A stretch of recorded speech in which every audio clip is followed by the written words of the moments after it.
Question వచ్చేసి ISRO Gaganyaan mission. So how many members were sent? ISRO recent గా Gaganyaan machine launch చేసింది. ఇందులో ఎంత మంది ఆస్ట్రోనట్స్ ని పంపించింది? That is 4 people. Fifth question వచ్చేసి Gupteshwar forest is located in which of the following state? So Gupteshwar forest అనేది ఏ స్టేట్ లో ఉంది? That is Odisha. అండ్ ఈ గుప్తేశ్వర్ ఫారెస్ట్ గురించి ఇంకో ఇంపార్టెంట్ పాయింట్ ఏంటంటే రీసెంట్ గా బయోడైవర్సిటీ స్టేటస్ అనేది ఈ గుప్తేశ్వర్ ఫారెస్ట్ కి వచ్చింది, అందుకే న్యూస్ లో ఉంది. సో ఇది ఏ స్టేట్ లో ఉంది? That is Odisha. అండ్ మన సిక్స్త్ క్వశ్చన్ వచ్చేసి first dolphin research centre in India. ఇండియాలో for the first time dolphin research centre అనేది ఎస్టాబ్లిష్ చేసింది ఇండియన్ గవర్నమెంట్. ఎక్కడ ఎస్టాబ్లిష్ చేసింది? That is Patna. సో పాట్నాలో ఫస్ట్ డాల్ఫిన్ రీసెర్చ్ సెంటర్ ఉంది.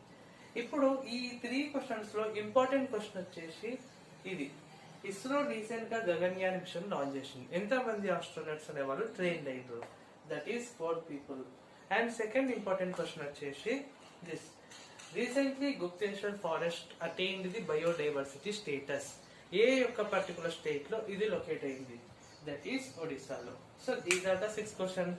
సో ఈ విధంగా డైలీ అప్డేటెడ్ కరెంట్ అఫైర్స్ ని ఫాలో కండి అండ్ జిఎస్ లో మీ యొక్క స్కోర్